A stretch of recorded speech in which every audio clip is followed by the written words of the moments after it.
રાજકોટમાં TRP game ઝોનમાં આગ લાગી અને અનેક લોકો એ આગમાં ભડતું થઈ ગયા ત્યારે ફરી એકવાર બનાસકાંઠાના ડીસામાં આવી જ ઘટના બનવા પામી, જેમાં 21 લોકો કાળનો કોળિયો બની ગયા।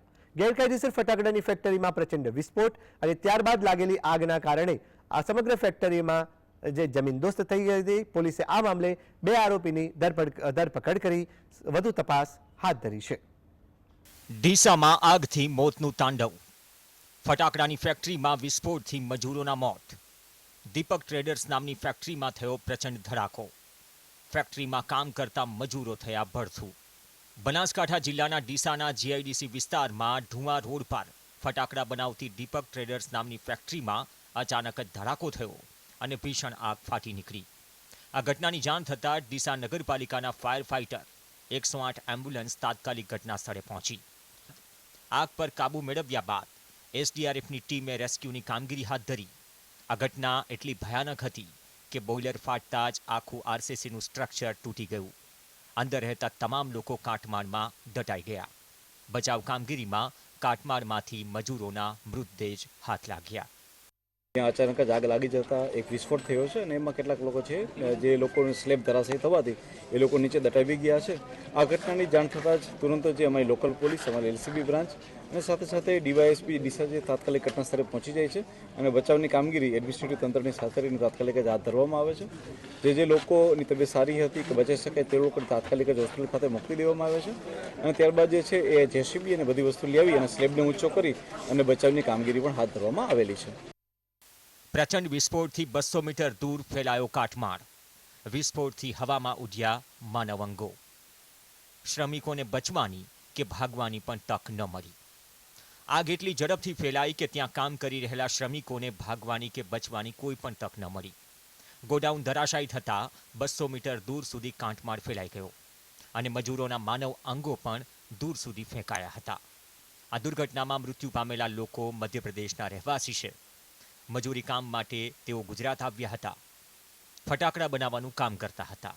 એમને ક્યાં ખબર હતી કે અહીંયા જિંદગી આસાન કરવા નહીં પણ જિંદગીને હોમવા આવી રહ્યા છે। ઘાયલ થયેલા લોકોને તાત્કાલિક હોસ્પિટલમાં ખસેડાયા, જેમાંથી કેટલાકની હાલત ગંભીર છે। સરકાર એની તપાસ સોંપી છે માનનીય મુખ્યમંત્રીશ્રી, અને એ તપાસ કરીને જે પણ ગુનેગાર હોય એને આ માફ કરી શકાય એવી આ ઘટના નથી।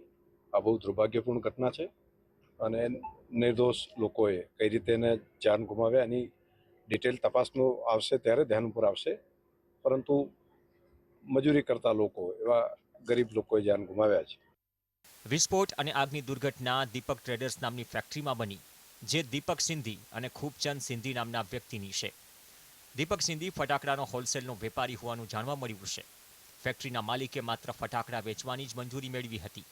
તેની પાસે ફેક્ટરીમાં ફટાકડા બનાવવાની મંજૂરી ન હતી। તેમ છતાં ડીસાની ફેક્ટરીમાં ફટાકડા બનાવવાનું કામ થતું હતું। પ્રાથમિક માહિતી પ્રમાણે ફેક્ટરીમાં રહેલું બોઇલર ફાટવાના કારણે આગ લાગી હોવાનું મનાઈ રહ્યું છે। ફેક્ટરીમાં હાજર વિસ્ફોટક સામગ્રીએ આગને વધુ ભડકાવી, જેના કારણે આગે ઝડપથી વિકરાળ સ્વરૂપ ધારણ કર્યું। સ્થાનિક પોલીસ અને વહીવટી તંત્ર આ સમગ્ર મામલે તપાસ કરી રહ્યું છે। આ ઘટનાની અંદર જે વ્યક્તિએ જેનું ગોડાઉન હતું એ વ્યક્તિ દીપક સિંધી છે અને હાલમાં તેના માટે અને એને કેવી રીતના વસ્તુ, એની કઈ ટીમ હતી, એમાં કોણ સ્ટોકિસ્ટ હતા અને કેટલો સ્ટોક હતો, આ બધી જ વસ્તુની એક ઊંડાણપૂર્વકની જાણ થઈ રહી છે। સીએમ ભૂપેન્દ્ર પટેલે સોશિયલ મીડિયા પર મૃતકના પરિવાર અને ઇજાગ્રસ્તોને સહાયની જાહેરાત કરી।